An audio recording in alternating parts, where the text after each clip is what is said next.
হ্যাঁ হ্যাঁ, ঠিক চলে এসেছে আমার ব্যবসার সর্বনাশ করতে যত সব ফালতু লোকজন।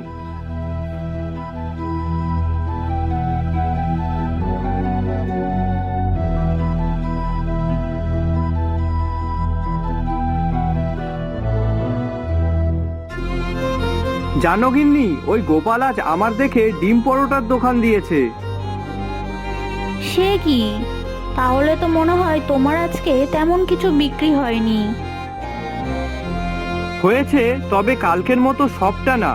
আচ্ছা গিন্নি, তুমি বলো তো, দুটো ডিম পরোটা মানুষ কিভাবে 10 টাকায় বিক্রি করতে পারে?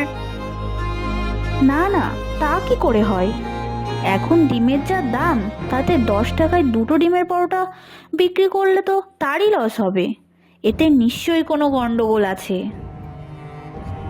হ্যাঁ গিন্নি, আমারও তো তাই মনে হচ্ছে। না বাবা, তুমি তোমার মতো সৎ পথে রোজগার করো, তাতে যা হয় তাই হবে।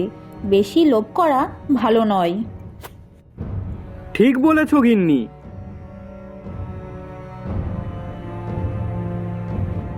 ও গোপাল দা, এই নাও তোমার 3 পেটি পচা ডিম।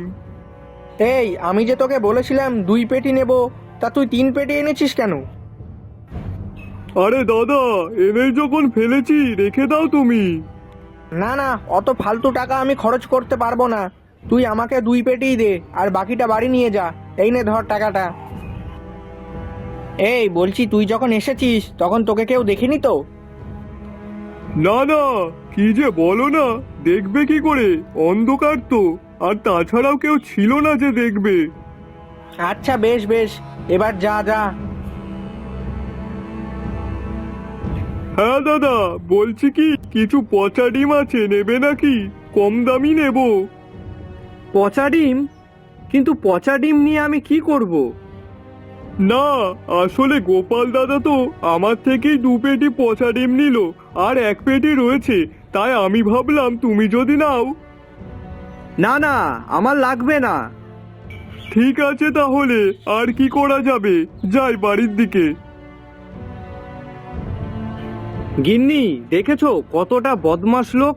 গোপালদা যে বাসি পরোটা বিক্রি করত সেটা আমি জানতাম, তবে আমি তো এখন সৎ পথে টাকা উপার্জন করছি, কিন্তু গোপাল এখন তো দেখছি লোভের জন্য সে কিনা পচা ডিম নিয়ে পরোটা তৈরি করে লোকজনদের খাওয়াচ্ছে। তাতে তো মানুষেরই ক্ষতি হবে। কি করা যায় বলো তো? কি আর করবে? তোমার কাছে কোনো প্রমাণ নেই, আর তুমি কোনো প্রমাণ ছাড়া কাউকে কিছু বিশ্বাসও করাতে পারবে না। কিন্তু এখন উপায় কি? এখন উপায় একটাই, আমাদেরকে সময়ের উপর নির্ভর করতে হবে। ঠিক সময় আসলে লোকজন এমনিই বুঝে যাবে।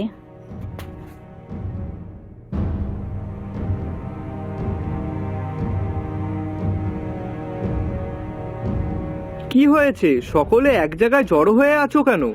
কারো কোনো সমস্যা হয়েছে নাকি?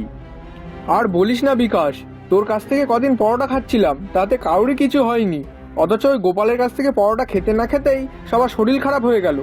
এখন তাই সবাই এক জায়গায় হয়েছে। বাহ, এই তো সময় চলে এসেছে। কি ব্যাপার, আজকে আমার দোকানের সামনে এত লোক কেন? ও বাবা, বিকাশ তুইও আছিস? কি ব্যাপার, আজকে কি আবার কাজে ফিরে আসলি নাকি? না গো দাদা, আজ আমি ফিরিনি, তবে কেন এসেছি সেটা তুমি এক্ষুনি বুঝতে পারবে। হ্যাঁ রে গোপাল, সত্যি কথা বলবি কিন্তু, তুই কি পরোটাতে কিছু মিশিয়েছিস? কই, কিছু তো মিশায়নি। কিছু না মেশালে এমনি এমনি সবার শরীর খারাপ হয়ে যাচ্ছে। কি দাদা, তুমি বলবে নাকি আমি সবাইকে বলবো? এই মদন, তুই চুপ কর, তোকে অনেক টাকা দেবো, তুই এবার চুপ কর। অনেক হয়েছে দাদা, তোমার এই টাকার লোভে পড়ে আজ আমার ছেলের শরীরটা খুবই খারাপ।